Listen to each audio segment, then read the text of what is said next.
Being someone who enjoys pinball but is irredeemably terrible at it, Pinball Planet Pro seems to appeal directly to me. A game more about exploring toys on a table and clearing missions rather than achieving high scores, and having tables that bend the possibilities of what real physical tables can do. Things start to go downhill pretty quickly though. For one, this is a small world after all, and there are only 3 tables to play with.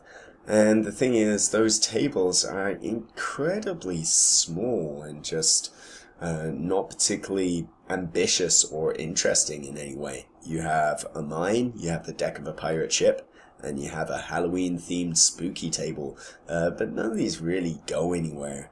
In the mine, the extent of your excitement here is triggering dynamite switches to blow up some explosives in the mine cave, a feat that doesn't even trigger a sound effect in the iOS version. This is on iPhone 6, lots of sound seems to be missing.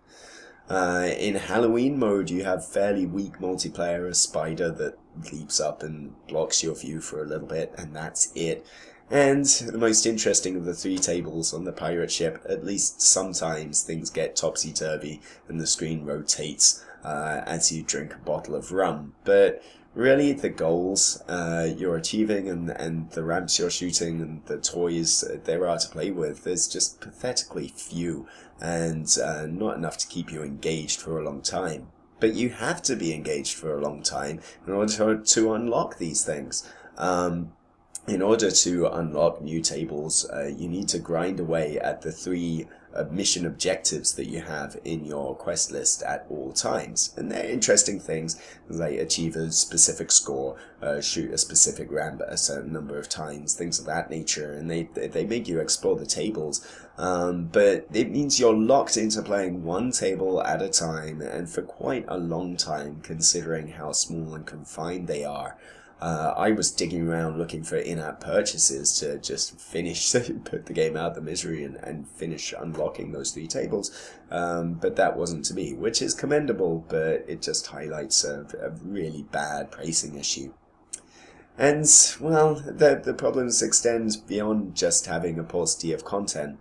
The physics here is not particularly convincing. Balls seem to speed up and slow down almost at random, and occasionally I just had the ball just bounce off of apparently nothing for no real reason. It's just not a great simulation of pinball, and it's not a particularly interesting flight of fancy either. It needs to do more in both the simulation sense and the extreme bizarre sense in order for it to be interesting. So, Pinball Planet Pro, not a planet you want to be exploring. For more Masters of the Silver Balls, check out kaijupub.com.